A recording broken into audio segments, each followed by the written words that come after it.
Hello, everyone. We have a guest, but he's not sure if he wants to stick around. Buddy. That's it for Buddy. Didn't last long. Here, we'll flip this camera on. You've got to see this, though. Say hi, Truman. Great. Truman likes hanging out in the attic. Buddy's not so sure. He has to stay on watch downstairs. Now that Peter has a bench in his office facing the sidewalk outside, he likes to bark at everybody, which I'm sure is great for Pete. Well, thanks for joining me for late night story hour. I thought we would celebrate the next 8 weeks leading up to the publication of I Have Something to Tell You by sharing little snippets. I put out a poll. God, why am I so out of breath just from walking up 2 flights of stairs? That's bad. Corona. Let's see. I went downstairs to get a glass of wine because I thought I deserve it with story time. So cheers if you're at home following along. If you're with your wine, welcome to the wine attic. Okay, said you pick the topic. I'll read a paragraph or two. Let's see, our topics today were boys, debates, college, and Pete. And I think it's very funny. Oh, actually, no. In the end, more people cared about college than debates. There's definitely some good stories about all of these things in the book. Boys, obviously, a lot of goofiness and awkwardness that leads up to a lot of heartbreak and sadness, but eventually ends with a very happy ending. Debates, whew, those were fun. College, I'm glad none of you, few of you think college matters, which is funny because there's a lot in the book about how everyone said it was the only thing that mattered.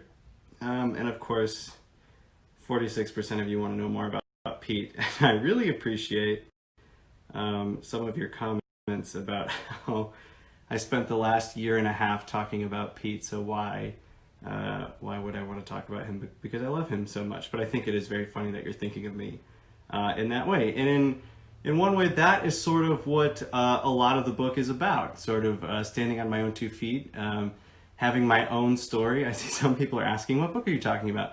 My book. I wrote a book. I spent a year on the campaign trail writing a lot of it and came home and wrote the last third or so and felt like I could, put it all out there and share what I had to say with a lot of people. And like I was saying, a lot of the story was standing apart from Peter, standing on my own 2 feet and going out there on a historical campaign and figuring out what that role was like. There was no playbook.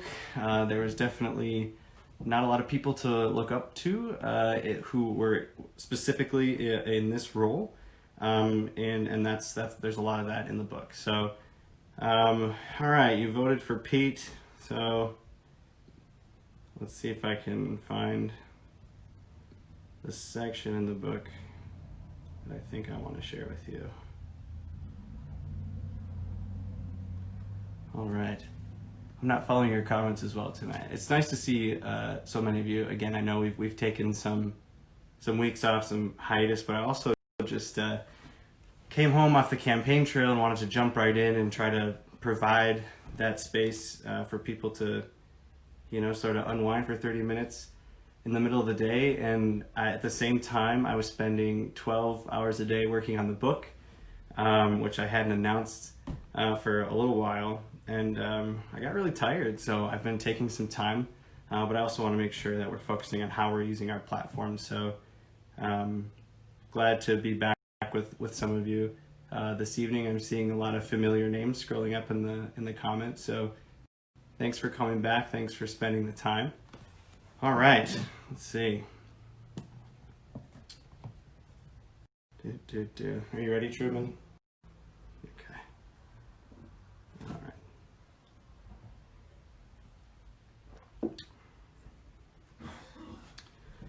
Peter likes to poke fun at me for how upfront I was about marriage on our first date. But he's quick to tell that part of the story when journalists or friends pry, which vindicates me. I know I was a little too forward, but I was just done with the bullshit and needed to start focusing on the good shit. But the gamble that is TMI paid off. It didn't take us very long to realize how in love we were. Peter is surprisingly romantic for a know-it-all. He has an eye for special details that probably come from how much he reads. In our early years of dating, when I was traveling between Chicago and South Bend for graduate school, he would leave me little notes to find when I came in at midnight. Sometimes they'd even show up in my lunchbox, tiny gestures of motivation and encouragement, and a reminder that I, for once, had someone in my corner cheering me on. He's also a great, sensitive photographer. He always captures things I immediately forget about otherwise. When we're lying on the couch thumbing through old photos, friends' weddings, trips up north for Christmas, dancing with friends, sunsets in the backyard, I'm always taken by how he captures me, and how he seems taken with my presence in his. Whether I'm laughing, napping, or playing with the dogs, being truly noticed can feel like a huge gesture. I'm gonna stop there. I give you a paragraph. So that's from chapter 10. It's titled Vows. There's a lot of good stuff in there. And I'm afraid to go on to the second paragraph. I don't want to give too much away. But there's just a taste. That's chapter 10. That's our start to chapter 10. So if you want to know how that love story continues, my book, I Have Something to Tell You, is on sale now. I hope you will consider shopping through Bookshop or going to your local store, reaching out to them. I love Bookshop because it's very easy to do, and you're keeping all that money right in your community's backyard. So please shop small, shop local.